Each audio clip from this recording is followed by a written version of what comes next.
Don't lose my sight, don't get too close. Don't fool yourself, cause I'm a girl. It's hunting season, it's hanging day. I am the wolf, you are my prey. I am the tiger, you are my prey. I am the bear, you are my prey. I am the lion, you are my prey. You better ride me back and free. What's that?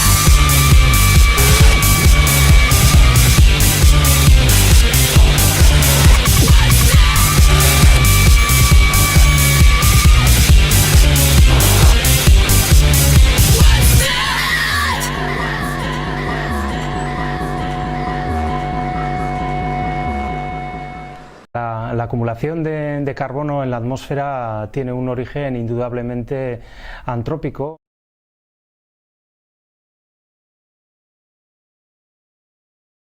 Hay que tener en cuenta que el carbono forma parte de la atmósfera, pero en un porcentaje muy bajo, aproximadamente el 0,05% del carbono total de la Tierra y sus sistemas en superficie está incluido en la atmósfera, lo cual quiere decir que es un constituyente muy pequeño en la atmósfera, pero muy sensible. El incremento durante los últimos años viene motivado por la actividad humana, sobre todo por la combustión de combustibles fósiles. Hay que tener en cuenta que en los periodos preindustriales el contenido de carbono en la atmósfera era de aproximadamente 280 o 300 partes por millón. En estos momentos estamos por encima del umbral de los 420 partes por millón, y ese incremento lo que genera es lo que conocemos como forzamiento radioactivo. Tenemos que partir del principio de que la atmósfera es un sistema estable, es decir, toda la radiación que recibimos del Sol, en este caso, sería reflejada de nuevo hacia el Sol con la misma magnitud. El forzamiento radioactivo lo que viene a decir es que estamos emitiendo hacia el Sol menos energía de la que estamos recibiendo del Sol, y esa energía restante es la que se queda contenida por el efecto invernadero. El exceso de energía se equilibra con un incremento de temperatura, y ese incremento de temperatura es lo que estamos registrando. Hay que entender que es incremento de temperatura tanto en los continentes como en los océanos. Y todo lo que conocemos son los efectos derivados de ese incremento de temperatura en forma de desigualdad en el régimen de precipitaciones, afecciones a las cosechas, afecciones también a los seres humanos, y es en lo que estamos ahora un poco en la lucha, ¿no? Desde la Cumbre de Río de 1992 y el posterior protocolo de Kioto existe una aceptación a nivel internacional de que el problema está entre nosotros. Claro, todos tenemos en mente la existencia de países que están instalados en el negacionismo, o más bien de líderes políticos que están instalados en el negacionismo. No tenemos que olvidar que un poco los convenios a nivel internacional tienen una complejidad enorme. Estamos hablando de acuerdos en el seno de Naciones Unidas entre casi 200 países, cada uno con sus intereses, que intentan prevalecer precisamente sus intereses sobre un problema que, sin embargo, es común y aceptado, y que nos obliga a todos, en nuestra medida, a contribuir a la mitigación. El PIMA es en realidad un plan bastante general, plan de impulso del medio ambiente, que tiene pues varios diferentes programas económicos de apoyo al medio ambiente. En nuestro caso estamos hablando del PIMA Adapta Ecosistemas, que es uno de esos programas asociados, y lo que pretende es impulsar tecnologías o procesos dentro del sector agrario y forestal, siempre en el sector primario, para mejorar o para confluir en políticas tanto de mitigación como de adaptación al cambio climático. La concesión de ayudas se hizo en el ámbito de la conferencia sectorial de medio ambiente, y después la transferencia de capital se hace desde el Estado bueno, pues a nuestro gobierno, al gobierno vasco, y de ahí a las entidades beneficiarias que en este caso cumplían dos condiciones. Una de ellas era la de ser proyectos siempre asociados al sector primario, ya sea forestal o agrario, y en segundo lugar tratarse de proyectos que tuvieran como objetivo la captación de carbono o el desarrollo de tecnologías relacionadas con la creación de sumideros de CO2 o con la captación de carbono. El proyecto presentado por Basoa Fundazioa dentro de este programa de PIMA Adapta Ecosistemas es un proyecto que tenía dos líneas fundamentales. Uno de ellos era la plantación de nuevos árboles y otro la creación de setos vivos en el bosque también. La custodia de territorio es una herramienta que puede poner en vínculo a diferentes partes, ya sean sobre todo los propietarios, ya pueden ser entidades que fomenten la custodia o ya pueden ser entidades que estén interesadas en la generación de bosques, y ese vínculo permite el mantenimiento de esos bosques a largo plazo y permite que entidades dedicadas a la custodia de territorio hagan precisamente esas tareas de mantenimiento, permitiendo que todas las partes, todos los agentes implicados se beneficien.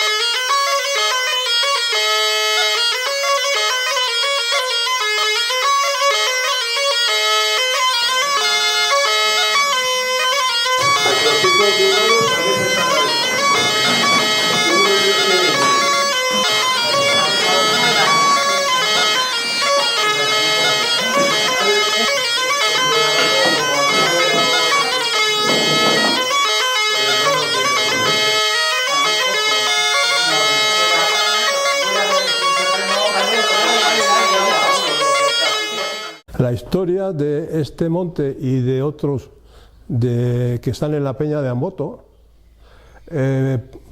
parte de un momento de la historia que montes que eran comunales, es decir, de todos, y que los disfrutaban distintos caseríos, pues un trozo para leña, otro trozo para pasto, otro trozo para argoma, pues el ayuntamiento, que se había visto endeudado en la primera guerra carlista porque le cobraban impuestos los liberales y los carlistas, llega un momento en que no podía pagar lo que se había endeudado y tuvo que venderlos, porque si no iban a ir, como ha sucedido en otros sitios, a manos, esas sí que privadas, pues solía venir el notario el notario del pueblo, o el médico, o el farmacéutico, la gente que tenía, eso solía pasar.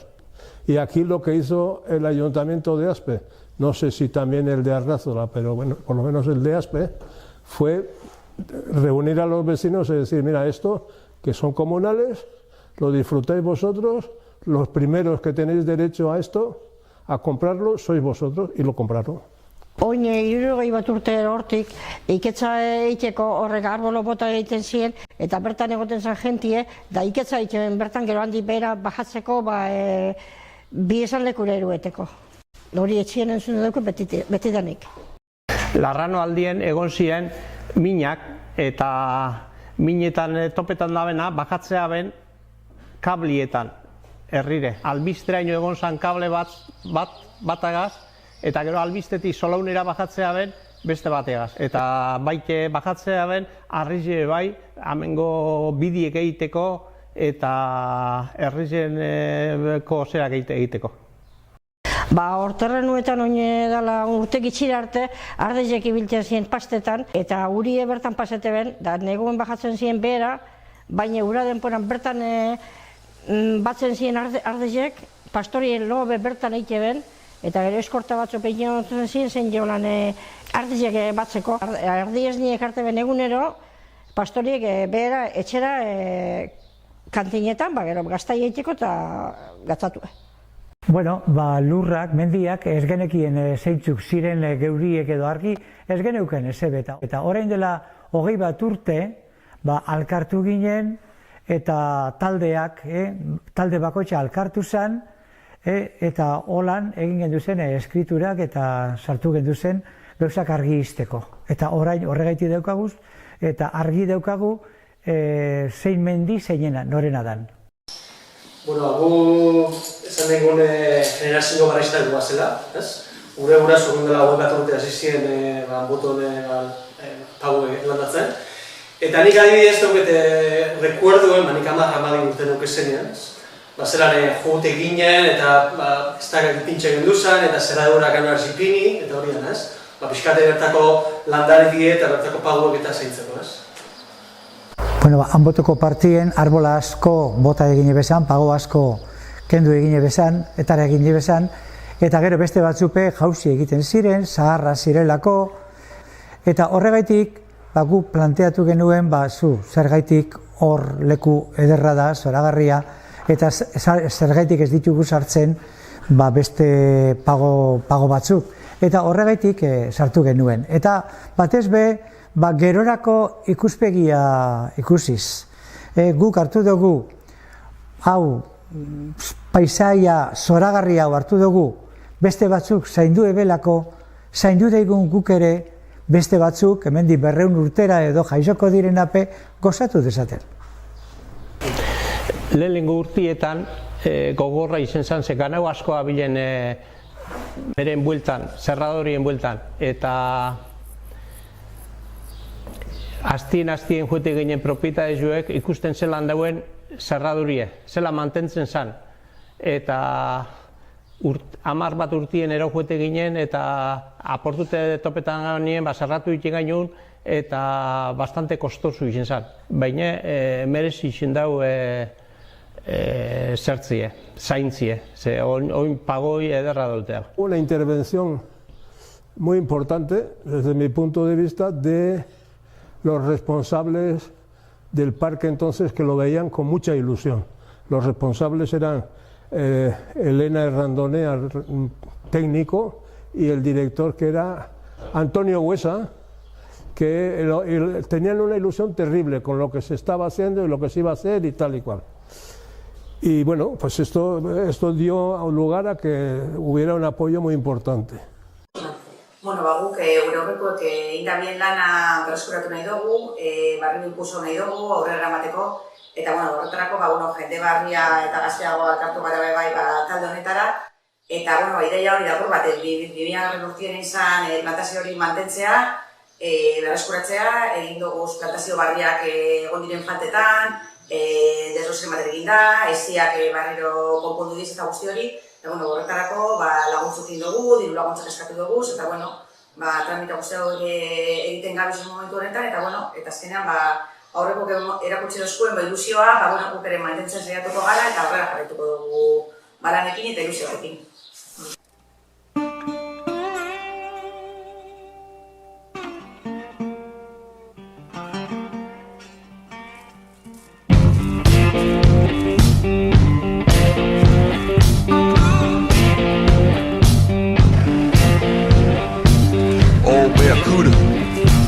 Down a double lane, abandon their field, are gonna go insane, or put it in reverse, driving round and round, water gas last, 8-track sound. Hey, hey.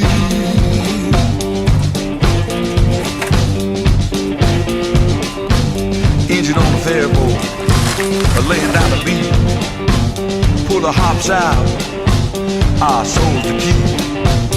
We've been dancing, people think we're crazy.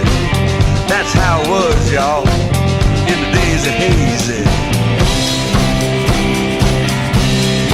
Yeah.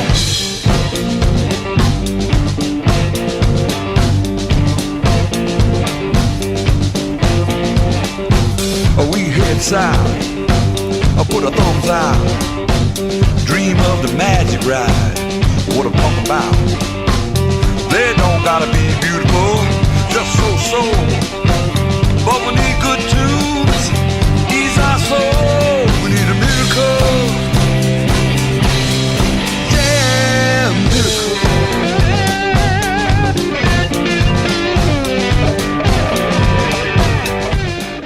Lo que produzco son árboles y arbustos autóctonos, pero la gracia de lo mío es que es a partir de semilla local, que yo recojo y trato.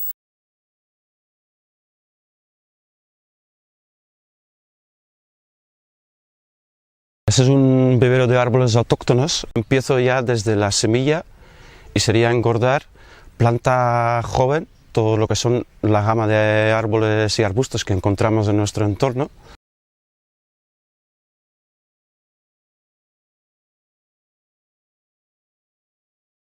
Porque una cosa son los libros, pero de los libros a la realidad hay mucha diferencia. Si hablamos aquí de lo que podría ser planta, por ejemplo una planta de 2 años o 3, que es así un tamaño que se suele llevar mucho, pues hay que empezar a pensar en el proceso que lleva, ¿no? Que por ejemplo yo este otoño, más o menos la temporada de recoger semilla, empiezas a recoger la semilla, se limpia, se siembra en la primavera de 1 año, entonces ya tienes que empezar ya 2 años o 3 años antes que realmente esta planta puede ir al cliente. Entonces el primer proceso es dónde vas a recoger la semilla o dónde vas a conseguir la semilla si lo quieres comprar. Como todo, si no controlas, pues es un mundo, pero cada semilla tiene un tratamiento distinto y bueno, y la gracia de esto es que es, como todos los años es lo mismo, es cíclico, pues de un año a otro pues se va mejorando mucho así. Un año cojo la semilla, que no me sale, pues entonces al año siguiente le cambio el tratamiento, tal. Para recoger pues es importante pues elegir de lo que es la planta fuerte y que haya pues más de un ejemplar, que es mucho mejor que tengas pues por ejemplo pues una aliseda, por ejemplo, si quieres coger de aliso, pues que haya un alisedo un poco decente y que haya 10, 20 árboles que se pueden mezclar un poco la genética. Un problema que hay aquí, que tenemos muy poca cultura. A la gente le preguntas, a ver, especies autóctonas, robles, hayas y bueno, ya hay muchísimas. Pues la recogida empieza casi ya, las primeras, pues hay plantas que ya tienen la semilla casi preparada para empezar a madurar, por ejemplo el aladierno, es el primero que suelo recoger, luego ya viene la gama de abedules y tal y cual, los cerezos, y luego ya acaba los últimos, que suelen ser las encinas o los acebos, así ya estamos ya en noviembre, más o menos. En noviembre, principios de diciembre, ya está todo recogido. Entonces es una cosa que tienes que andar muy encima, porque yo creo que también con los cambios climáticos, todo lo que es la semilla también está un poco despistada, o todo su ritmo natural, y a veces llegas a un sitio y dices, joder, todavía no están, o que ya ha caído todo, entonces ya vuelves y no has recogido nada, ¿no? Que eso es lo que está pasando un poco estos últimos. Las semillas que tienen fruto, como el espino, el manzano, entonces hay que quitarles la carne, porque en la carne hay inhibidores que paralizan la germinación de la semilla. Pero bueno, en el caso del fresno no, es muy sencillo, no hay que limpiarlo casi, solo hay que quitarle las ramas y tal. Y bueno, una vez que está ya sin ramas, lo que se hace es ponerlo con humedad. Para controlar la humedad se utiliza un medio, yo uso que se puede, arena con turba, para que mantenga la humedad, y entonces eso luego hay que revisarlo cada poco tiempo y revolverlo, porque tú como en la caja donde se llama estratificar, porque antes se ponía como en estratos las semillas, pero bueno, ahí no. Y entonces, si tiene muy poca humedad, pues entonces el proceso fisiológico para romper el letargo, pues se para. Y si tiene demasiada humedad, empiezan a salir hongos. Entonces eso es como todo, es el punto medio de... Y luego va o a caliente o a frío, y con sus tiempos, ¿no? Que hay algunos que entran 10 semanas, por ejemplo, en caliente primero, que es temperatura 20-25 grados, y luego ya entran, después de 10 o 15 semanas, entran en frío a temperatura de 3 grados. Es como un poco para simular el invierno constante de 3 grados. Entonces, en el fresno, como el problema es que tiene el embrión que no está desarrollado del todo, entonces esa fase de calor lo que hace es que el embrión acabe de desarrollarse. Y luego, así tiene que estar 4 meses. En general las semillas es mejor sembrarlas a principios de marzo, pero en el caso del fresno es mejor a principios de abril. Y entonces, bueno, pues si yo la quiero sembrar, por ejemplo, el 1 de abril, pues me tengo que ir 8 meses para atrás, que más o menos es mitad de agosto. En agosto la pongo en calor, que eso yo me he hecho inventos, un armario para tenerlo a 20-25 grados, con una calefacción y aislantes. Y entonces así tiene que estar 4 meses, y de tal manera que el embrión acaba de desarrollarse. Pero tú eso si después de esos 4 meses de caliente lo siembras y no nace. ¿Por qué? Porque necesita la fase fría. Eso ya los millones de años de evolución han hecho que una semilla para que nazca tiene que pasar el invierno, para que luego nazca. Lo de los letargos de los árboles son procesos complejos y tal y cual, pero bueno, cada especie tiene su tratamiento, y lo difícil aquí es pasar de la semilla a la planta, que eso es lo difícil y lo complicado y lo que lleva mucho trabajo. Engordar planta es bastante fácil relativamente. Cuando lo sacas y lo siembras es cuando de repente llega el calor otra vez y que todos de repente se despiertan y germinan. Es un poco la teoría de la estratificación. Siempre. Y la gracia es que tú cuando siembras la semilla que nazca rápido y todo. Porque si sale muy poco y en el tiempo no es viable, porque salen mucho las malas hierbas y no puedes con las malas hierbas. La gracia es, porque una cosa es el porcentaje de germinación, pero la gracia en el vivero es la tasa de germinación. Que tasa significa porcentaje de germinación en el tiempo, que eso es entonces los tratamientos previos lo que hacen es que tú tienes la semilla preparada, y los que ya están sin letargo, pero como están todavía en el frío, están como en la línea de salida, pero como siguen en el frío no nacen, y el resto se va rompiendo el letargo y entonces tú cuando los siembras al calor, ¡pum!, que salen de repente, y esa es la gracia de la siembra. Una vez pues ya los tienes para sembrar, es más o menos a partir de febrero aquí. Más o menos puedes empezar en febrero, también puedes empezar antes con la semilla así más grande, con lo que son las bellotas y las avellanas y tal. Y aquí es lo más difícil de este oficio también es como conseguir que la tierra ya está preparada para poder sembrar, porque hemos tenido esta temporada así muy buena, por ejemplo, que hemos podido labrar la tierra, pero claro, tener la tierra preparada aquí en febrero no es nada fácil.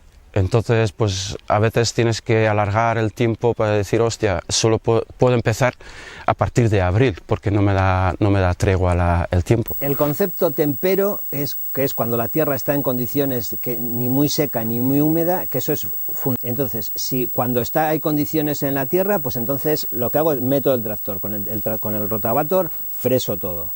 Y luego, una vez fresado, con otro apero que más o menos me echo yo, con 2 aporcadores, hago las camas.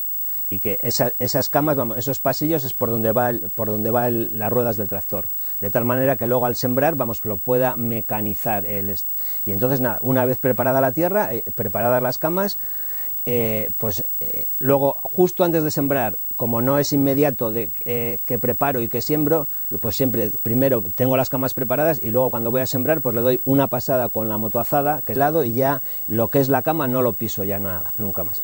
Entonces, bueno, le doy una última pasada y entonces ya es sembrar. Aquí, como cuando se siembra la planta, que hay 2 maneras yo utilizo lo que es la siembra en tierra como a voleo, y luego está la siembra en bandeja forestal, que puede ser porque las especies que no soportan bien el trasplante a raíz desnuda, pues necesitan estar en tacón alveolo, en bandeja forestal, para luego engordar.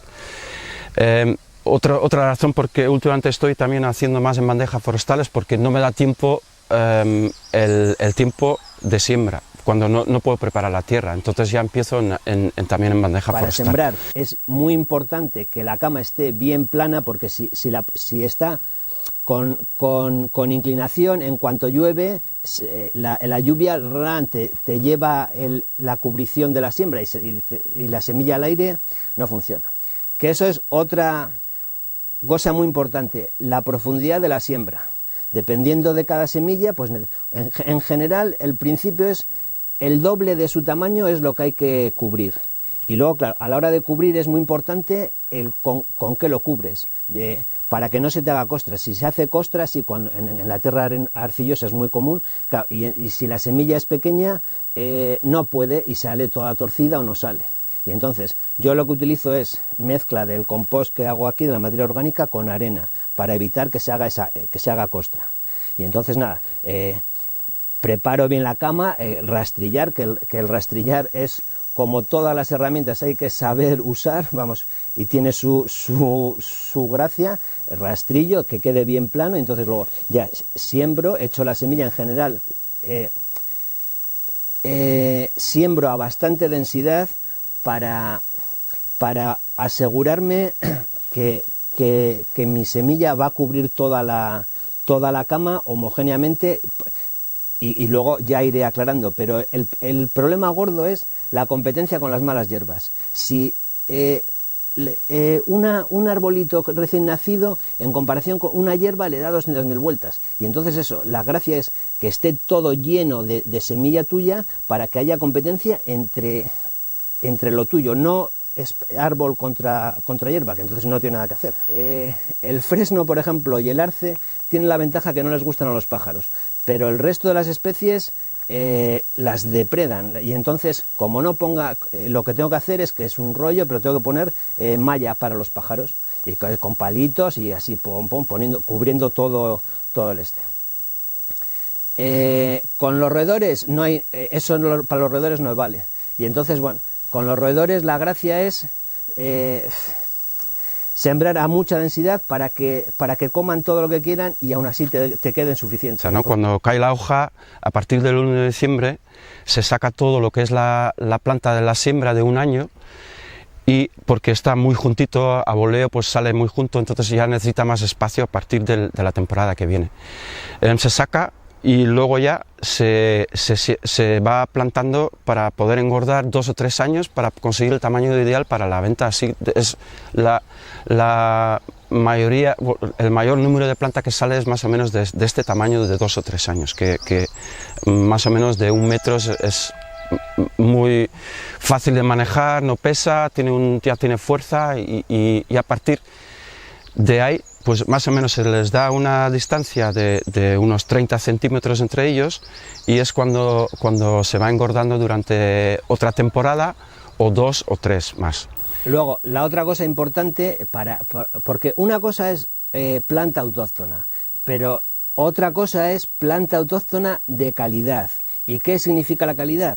Por un lado, el tema importante es lo que no se ve, las raíces. Y que claro, por ejemplo, un árbol que ha nacido, para el árbol no hay ningún problema, porque en general árboles con raíz pivotante fuerte, como el roble, el fresno, el aliso, tienen una raíz que los ancla.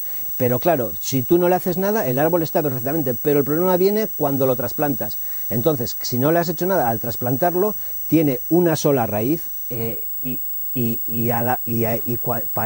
el trasplante sufre muchísimo, y en cambio, si tú en el primer año lo has trasplantado, al trasplantar le cortas la raíz pivotante, y entonces el corte de la raíz pivotante lo que le produce es que se abra el sistema radical, que haga nuevas raíces, y entonces una planta así tiene muchas más posibilidades de arraigue que una planta sin repicar, que ese es el sistema radical tiene que estar abierto y ser abundante para asegurarte la arraigue.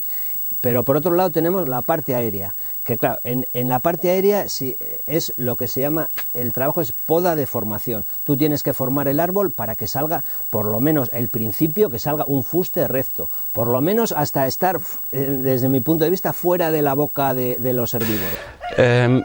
Así, lo que ha sido ese proyecto, que claro, es un terreno bastante duro, vamos a decir, a 1000 metros, que muchas heladas, en poca tierra, muy rocosa.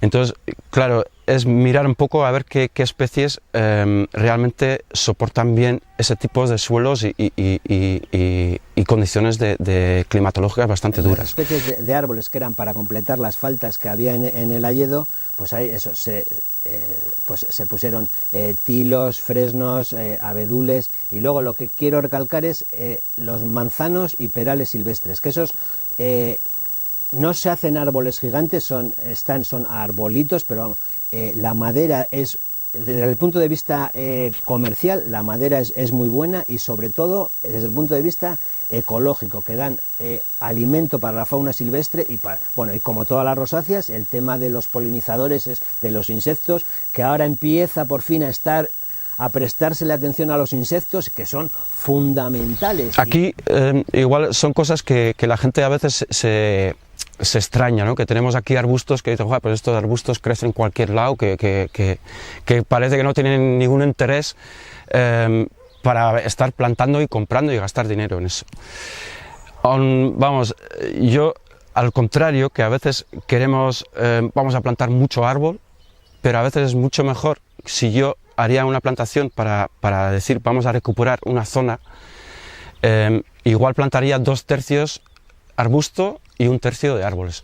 ¿Por qué? Porque lo más rápido que va a crecer va a ser el arbusto y es más fuerte. Además, es también, si por ejemplo, aquí también en el vivero, para recoger la semilla, los arbustos no hay ningún problema. Tú plantas un arbusto y en 3 o 4 años tienes ya semilla. Tú plantas un árbol, igual tienes que esperar 20 años hasta que tengas semilla. Digo que ahí, a nivel de recuperación de una zona, los arbustos es, claro, lo que llaman el sotobosque, pero que si no hay nada, si tú tienes que plantar, pues no hay ni sotobosque ni bosque, ¿no? Entonces, lo que tienes que intentar es para que lo más rápido posible esté lo que es el suelo, el suelo desnudo, para que se vaya ocupando y para que tenga sombra, para que pueda empezar a producir la capa que necesita un bosque. Y claro, los arbustos parece que no, pero ayudan mucho. El tema de los setos, que eso es importantísimo, y bueno, aquí la mentalidad de los aldeanos es: esto tiene que estar limpio, nada, el seto eso no vale para nada, solo vale para bichos, y no, y es lo contrario. Los setos naturales son súper beneficiosos porque crean mucha diversidad de insectos, de pájaros, en el borde de la plantación poner un seto de especies autóctonas, que son las que se adaptan y lo llaman especies de enriquecimiento, que eso es muy beneficioso en muchos aspectos. Y bueno, y luego, el cómo hacer ese seto, pues bueno, si tienes muy poco ancho, pues entonces una sola línea, si tienes más ancho, pues es mejor poner como de 2 o 3 filas al tresbolillo. Al tresbolillo pues es uno sí, uno no, enfrentado así, porque los arbustos y los árboles en general, al principio se ayudan. El que estén juntos hace que en vez de competir, y van subiendo todos a la vez, así. Luego ya en plan así, para madera, claro, sí. Llega un momento que se hacen tan grandes que empiezan a competir entre ellos, y entonces hace falta aclarar. Pero hablando de un seto no hay ningún problema, porque luego las raíces, lo mismo por abajo que por arriba. Por abajo las raíces se entrelazan, porque la tierra es volumen, no es plano, entonces y lo mismo la raíz, las ramas por el aire se entrecruzan, tal, y se van haciendo.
atmosferan dagoen CO2 landaretara pasatzen da fotosintesiaren bidez.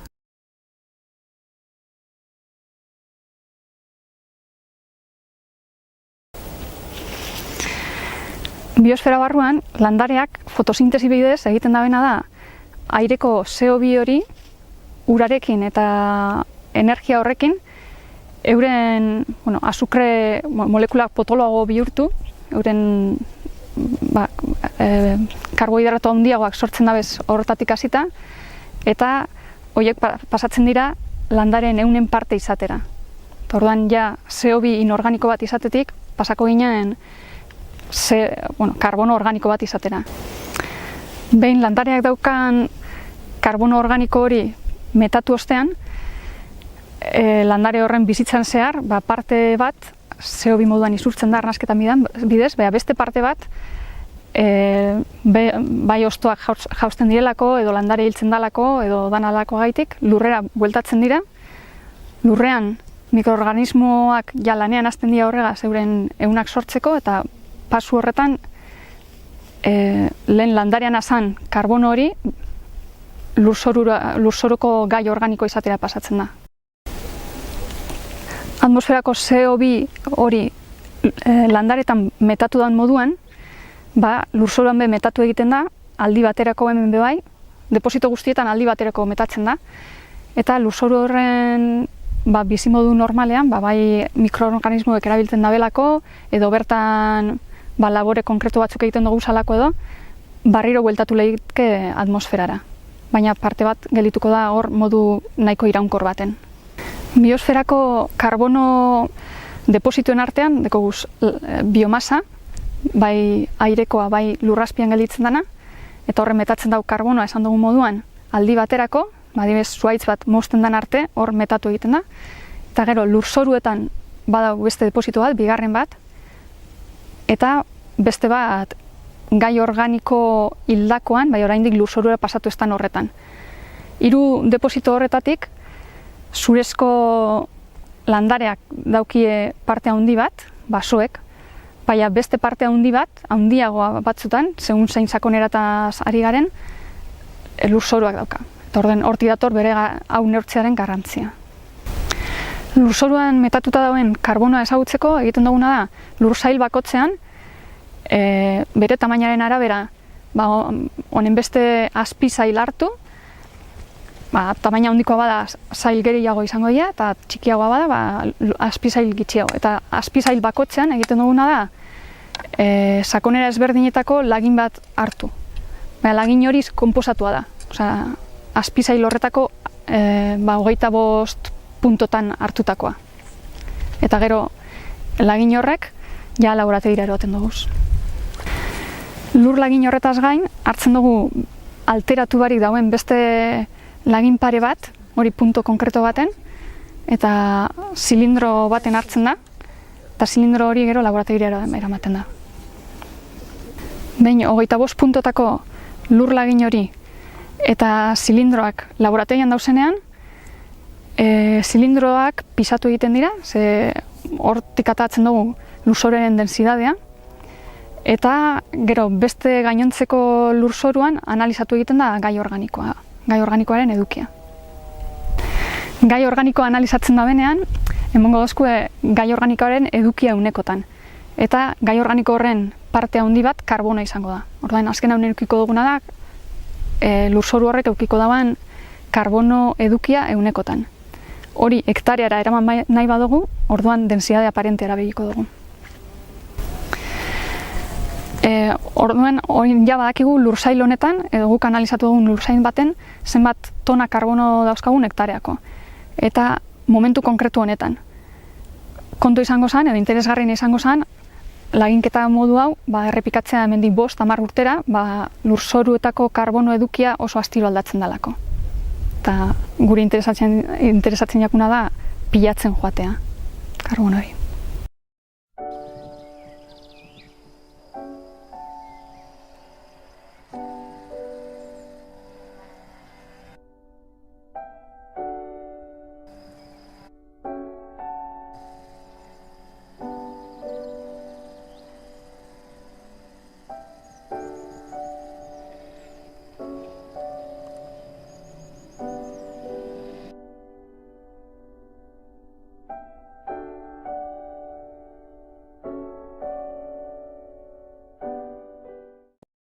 Nuestra valoración de este proyecto y de todos los proyectos que hemos desarrollado en conjunto dentro de este programa PIMA Adapta Ecosistemas es muy positiva, en primer lugar porque hemos conseguido un paquete de diferentes proyectos relacionados entre sí y siempre asociados a la captación de CO2, pero somos conscientes de que estos proyectos necesitan un desarrollo muy a largo plazo.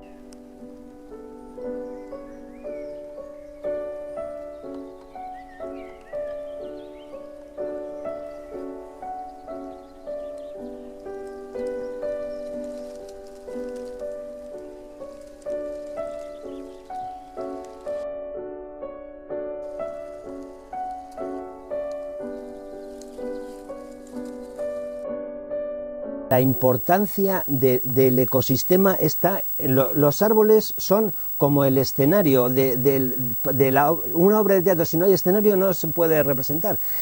Y si vamos quitando, se nos muere todo.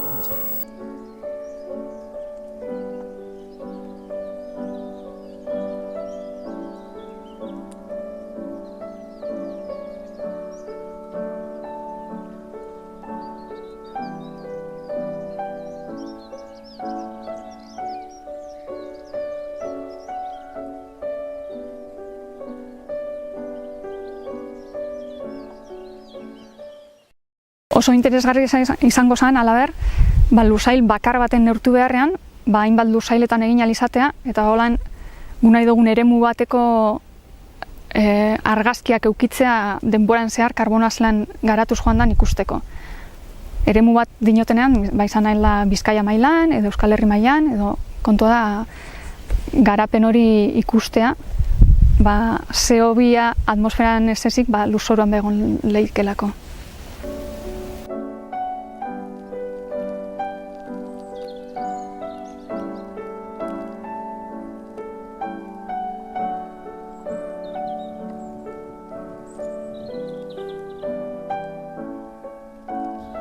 Y un poco por terminar, quizás, también hemos tenido apoyo y seguimos teniendo, lo que pasa es que no se puede decir de quién, porque quieren estar en la clandestinidad determinadas personas del parque.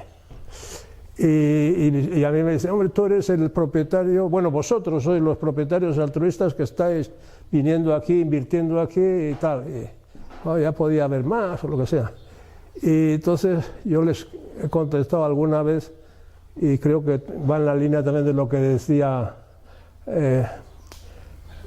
Juan Ángel, los creyentes creemos en la vida futura, pero los no creyentes se suele decir, o suelen decir, y eso tampoco está de más que lo compartamos los demás, que nadie se muere mientras alguien lo recuerde.